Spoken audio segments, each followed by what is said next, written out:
Welcome to another episode of Mormon Discovery. Today will be a shorter episode than usual. We're going to go as quickly as I know how over a few important items from General Conference. In our next episode, I'll share my thoughts from my favorite talk given over the weekend, but for now, let's go over some of the more weighty matters. Most importantly, the new prophet president and his counselors, President Nelson, President Oaks, and President Eyring. Now, they are the first presidency, but they did not wait till conference to let us know that. This move was completed on January 16th of this year. Now, right up front, I'm not throwing stones at their character. President Nelson and his counselors are getting into heaven a lot faster than I am. My list of sins is much greater and much more lengthy than theirs, for sure. I'm just asking questions here and critically analyzing their first moves as leaders of the Church of Jesus Christ of Latter-day Saints. The book of Proverbs tells us that wisdom is the principal thing. Therefore, get wisdom, and in all you're getting, get understanding. Or I can tell you like Mark Twain said, it ain't what you don't know that gets you into trouble. It's what you know for sure that just ain't so. So let's examine a few things here. Now, the quick change in leadership was not the only change they made. These brethren are shaking things up like the papers say they haven't done in more than 40 years. They have been dying to switch up how things are run, starting with how and when they were called.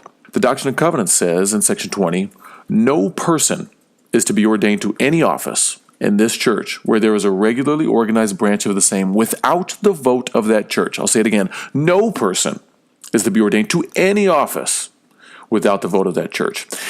But they had too much to do, too much to prove, to wait and follow the rules outlined by God in this section for the government of His church.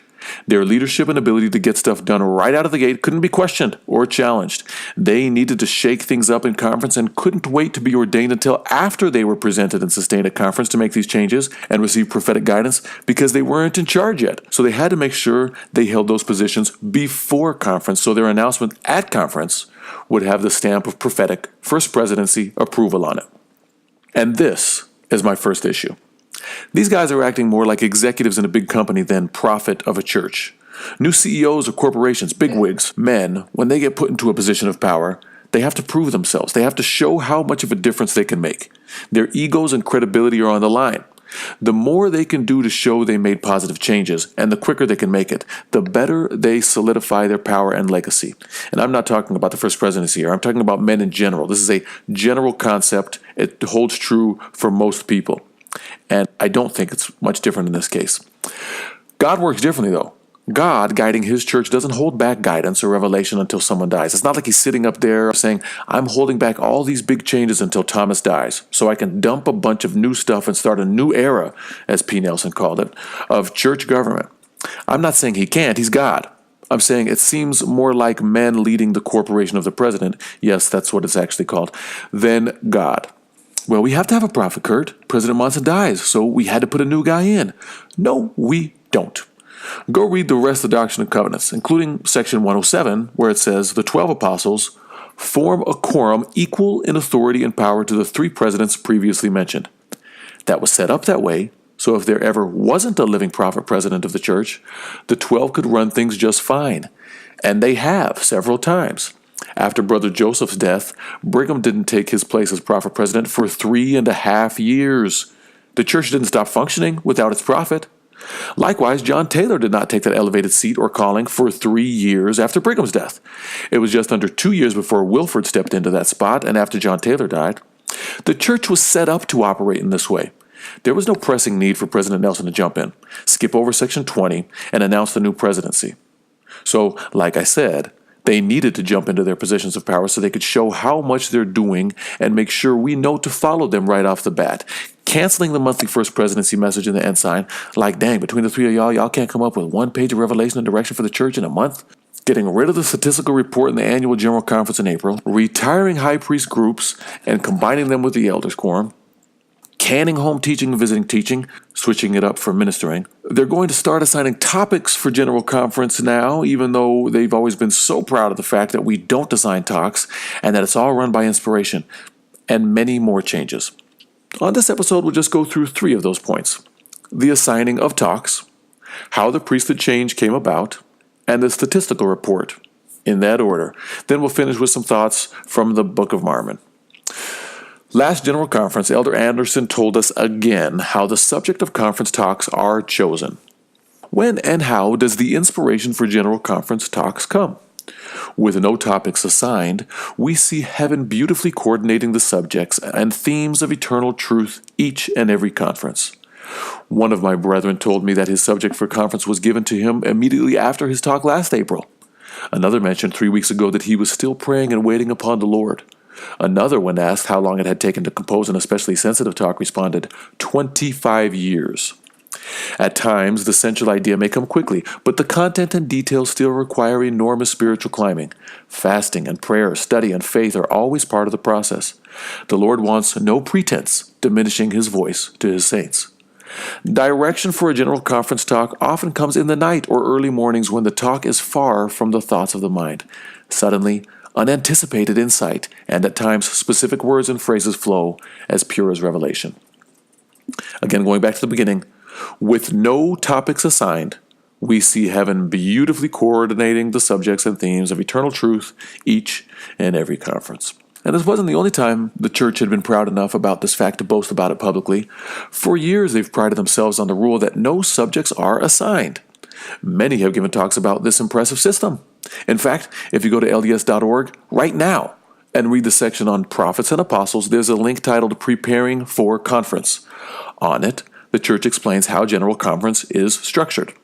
They say, speakers are not given assigned topics. Instead, they seek inspiration and direction from heaven to know what to say that will, through the Spirit, resonate with the individual members of the church. Compare those statements, again from last conference and currently up on LDS.org, with what happened this last weekend. At least 5 talks were assigned. Elder Christofferson and Elder Rasband, directly following President Nelson's announcement in the priesthood session. They explicitly told us those talks were assigned, and if you were listening, Elder Oaks pretty much said his marks were assigned as well. But that might not count because he's in the top now, so he's the one doing the assigning. Then Elder Holland, Sister Bingham, and Bishop Caussé about the changes announced in the Sunday afternoon session. And several others referred to the changes made but were not explicitly assigned, or at least they didn't tell us they were. It's clear, though, that they had access to each other's talks as they were quoting them, even though they've told us nobody knows what's said until it's said. Next, a review of how the prophet received the revelation for the priesthood change. It was funny to hear Elder Rasband talk about the inspiration. His wording was very careful. The desire was to seek the Lord's will and strengthen the quorums of the Melchizedek priesthood. Inspiration was received, and this evening our prophet made known the will of the Lord. Surely the Lord God will do nothing, but He revealeth His secret unto His servants, the prophets. How blessed we are to have a living prophet today. Now that's much different than saying, God revealed this change. He can't say it that way because that's not actually how it happened. You see how he says 3 separate independent statements? Inspiration was received. Quote a nice scripture about prophets. Say you're grateful to have a prophet, as if he's the same as ancient prophets. Saying these independent statements back to back make us think that the Lord personally gave this secret revelation directly to the new president. Elder Oaks said something very similar. These changes have been examined for a long time. But who has examined it? Who decided to make this change? They don't say that. See, this is how it works. My boss asks me, why were you not here on time today? I respond by saying, I really wanted to be here on time. There was a big accident on my street. I'm sorry I was late.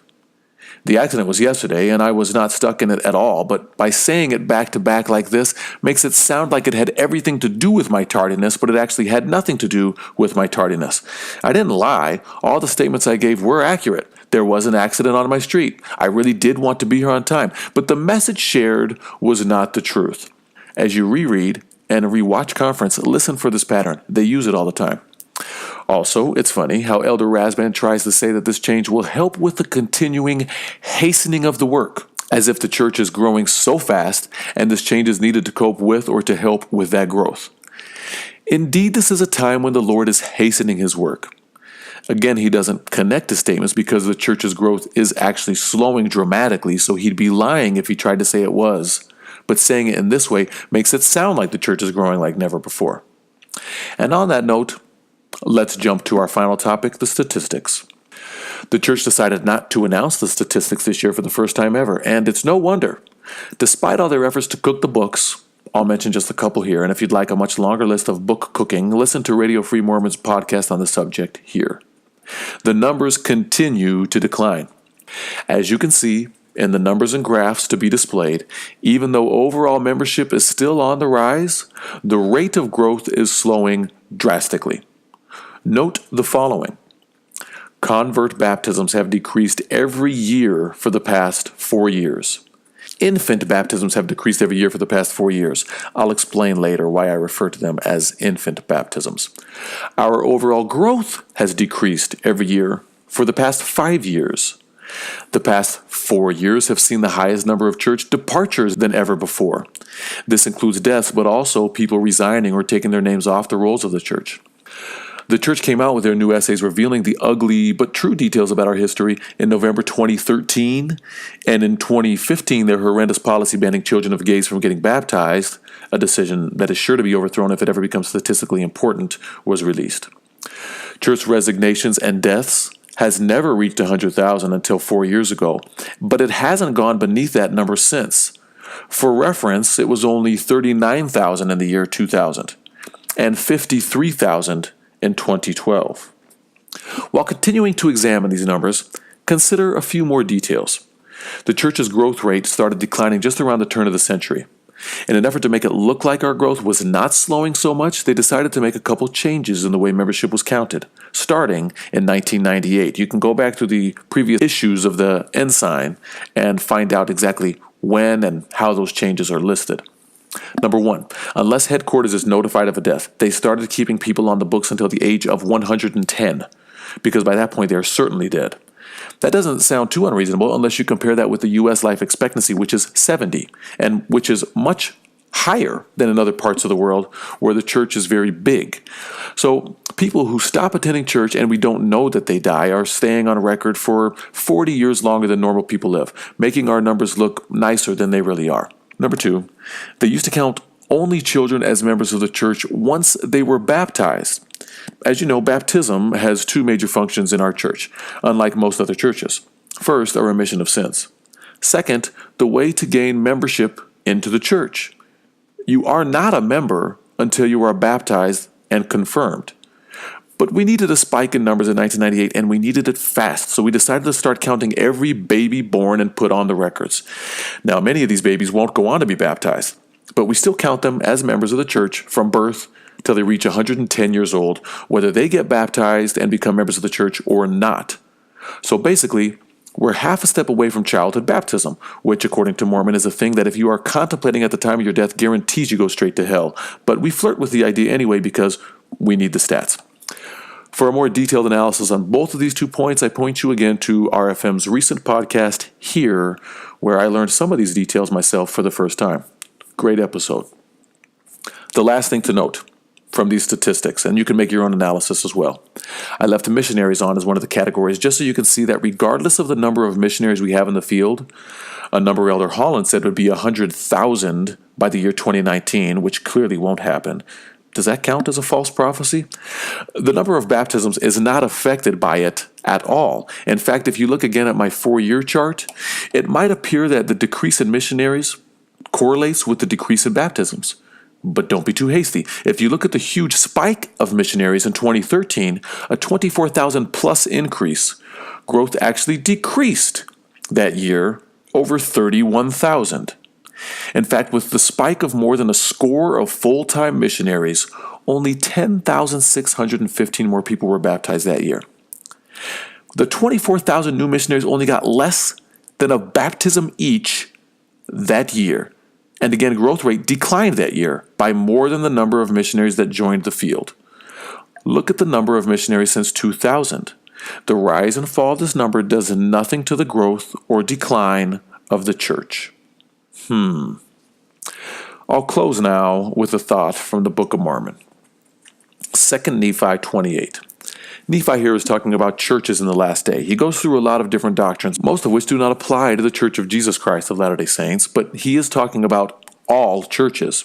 He's explicit about that point. He says, "Yea, they have all gone out of the way. They have become corrupted. Because of pride and because of false teachers and false doctrine, their churches have become corrupted, and their churches are lifted up. Because of pride, they are puffed up. What's more, he addresses people in our church who are sitting there thinking, no, that's not our church. We have a living prophet, and everything's all good here. He says, "For behold, at that day shall he, the devil, rage in the hearts of the children of men and stir them up to anger against that which is good." Don't think he's talking about us here, just putting it in there for context. It's the next verse. "And others will he pacify, and lull them away into carnal security, that they will say, All is well in Zion. Yea, Zion prospereth, all is well, and thus the devil cheateth their souls, and leadeth them away carefully down to hell. Therefore woe be unto him that is at ease in Zion. Woe be unto him that crieth, All is well." The church is a good church, but all is not well in Zion. There is always room for us as a people and as an institution to improve. Unless you are Jesus, there is wrongdoing in your behavior. And the larger a corporation gets, the more wrongdoing there is found in it. Ask anyone in a huge corporation or the government how much fraud, waste, and abuse they see on a daily basis. That's just people. And to say all is well because there's a really nice guy at the head of the corporation is ignorant. Now, Mormon repeats what Nephi says because, in the mouth of 2 or 3 witnesses shall every word be established. Here's Mormon in Mormon chapter 8, speaking to us in the latter days about our churches. "Behold, I speak unto you as if ye were present, and yet ye are not. But behold, Jesus Christ hath shown you unto me, and I know your doing. And I know that you do walk in the pride of your hearts. And there are none, save a few only, who do not lift themselves up in the pride of their hearts unto the wearing of very fine apparel, unto envying and strifes and malice and persecutions and all manner of iniquities. And your churches, yea, even every one, have become polluted because of the pride of your hearts." He doesn't lay out any exceptions or caveats here. He says clearly, "Yea, even every one of your churches." Now, I showed this to a friend, and he said that Mormon was talking about the churches prior to 1830, prior to our church being created. But if you read it in context, go read the whole chapter, much of what he says needs to come to pass before this corruption happens in the church. And it hadn't happened yet in 1830. Not only that, but Mormon himself squashes that argument just 2 verses later. Let's go on. "For behold, ye do love money, and your substance, and your fine apparel, and the adorning of your churches, more than ye love the poor and the needy, the sick and the afflicted. O ye pollutions, ye hypocrites, ye teachers, who sell yourselves for that which will canker, why have ye polluted the holy church of God?" Now, he can't be talking about only the bad churches on earth before 1830 anymore, can he? Because he specifically says, "Ye have polluted the holy church of God." The holy church of God is on the earth now, and we have corrupted it. I'll leave you to search, ponder, and pray more about that one. Let me know what you think. On the next episode of Mormon Discovery, I'll take a different approach, a more positive one perhaps, and talk about my favorite talk from General Conference. So that's it for today. Thanks for joining us, and as always, have a Jesus-filled day.